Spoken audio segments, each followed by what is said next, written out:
everyone, Stephanie and Buddy Denman here from the Denman Homestead, and today is Sunday, and although we have a lot going on right now, getting prepared to leave for our trip, Lester needs our help, and we're gonna go with our tractor down to I'm a Survivor Sanctuary and help him gather hay.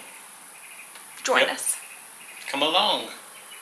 The day before we picked up all the hay that was baled, I actually took my drone on its maiden voyage, and you can see a really cool picture here of what the hay grass looks like compared to the green pasture and lawn grass next to it. And we are about to go to these fields the next day after it's been baled and pick up all of the round bales of hay.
A real fluffy hay bale.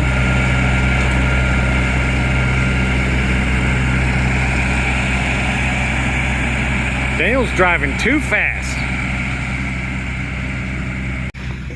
Daniel's a pro at moving hay bales.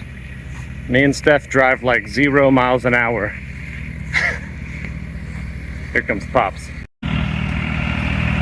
Oh yeah, he's cruising. He's cruising. Look at him in his air condition.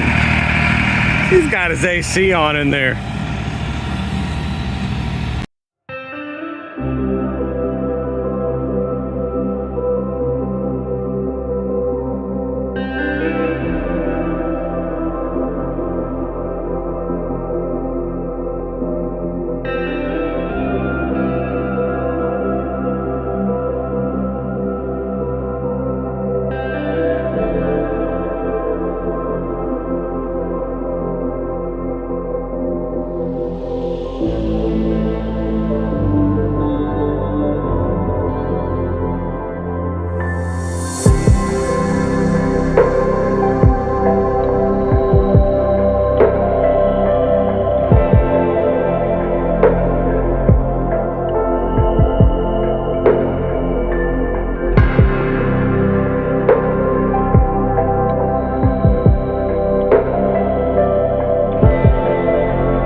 comes Bree.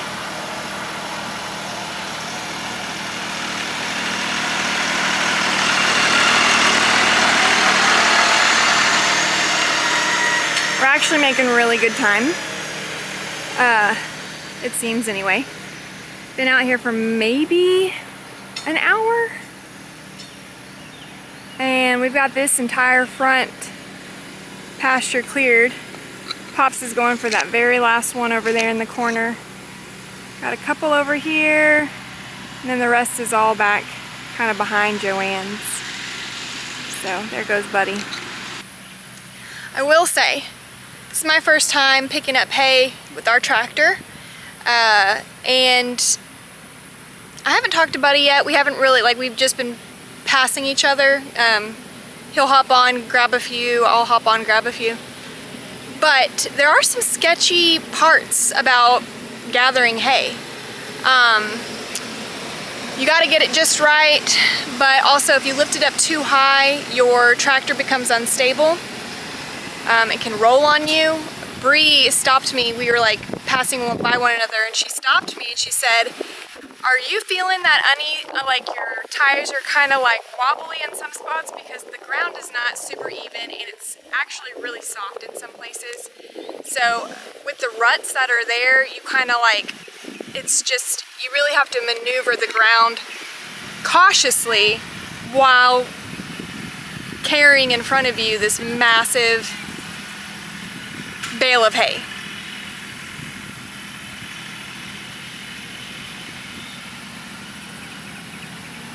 They're yelling about something over there. But yeah, so it's not, you really have to be, you have to pay attention. Also too, when your bale is in front of your face, it's hard to see. It's hard to see past it. So you really got to be aware of your surroundings and pay attention at all times. Lessons learned.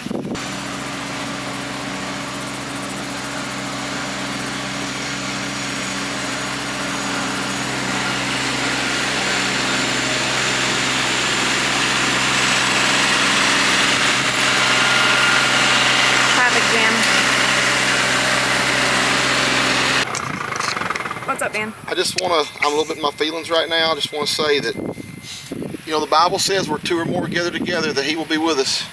I didn't know he was going to come on Mahindra. I did not know he was going to come on Mahindra and actually, really help. Yeah, he really came and helped. He's on here a with Mahindra. us. Yes, On a Mahindra. He's over there. Oh myself. Stop.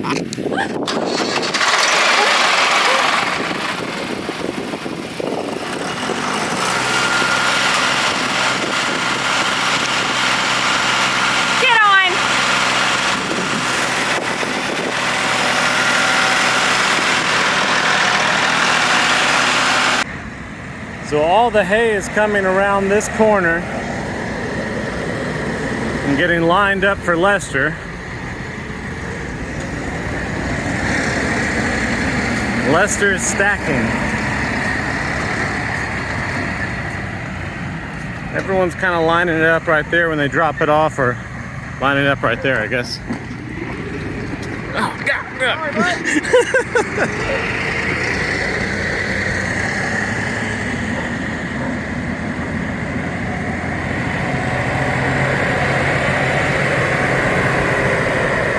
Look at this guy go.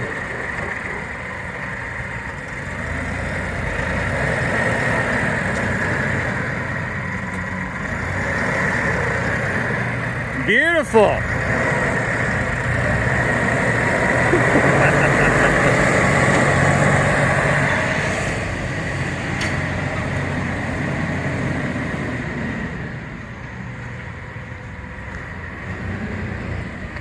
Then it goes up there.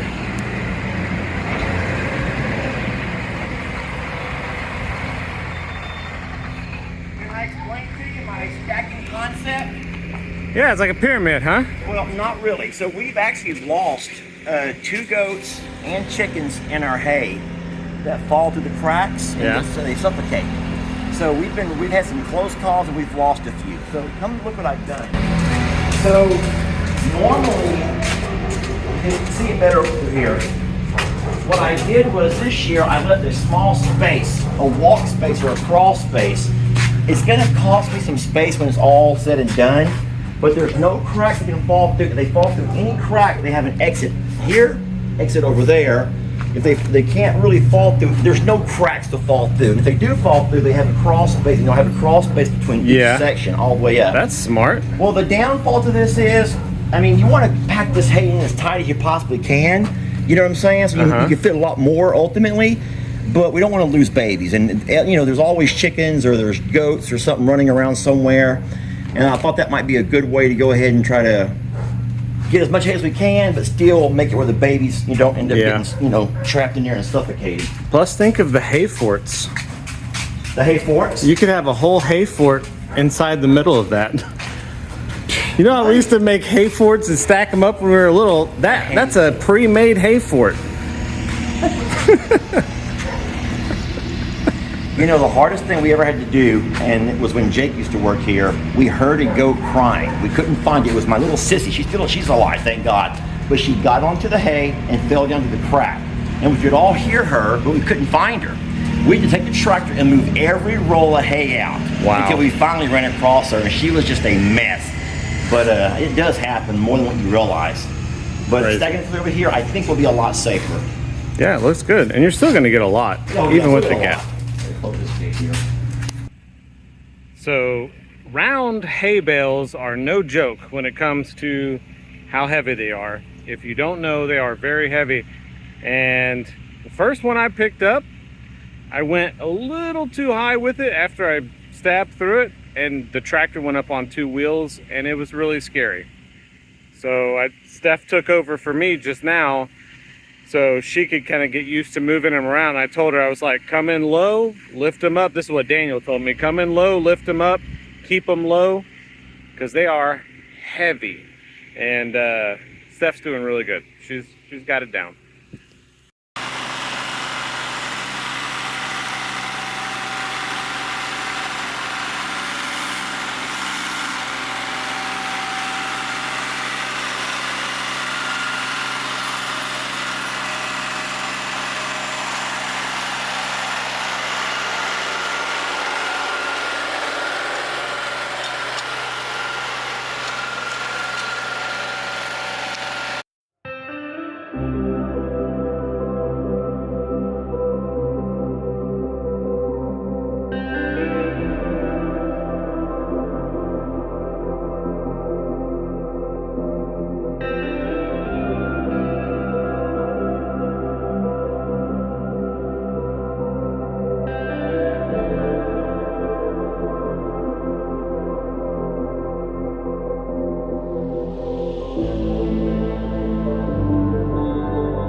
on the Denman homestead, where the sun sets golden in the west.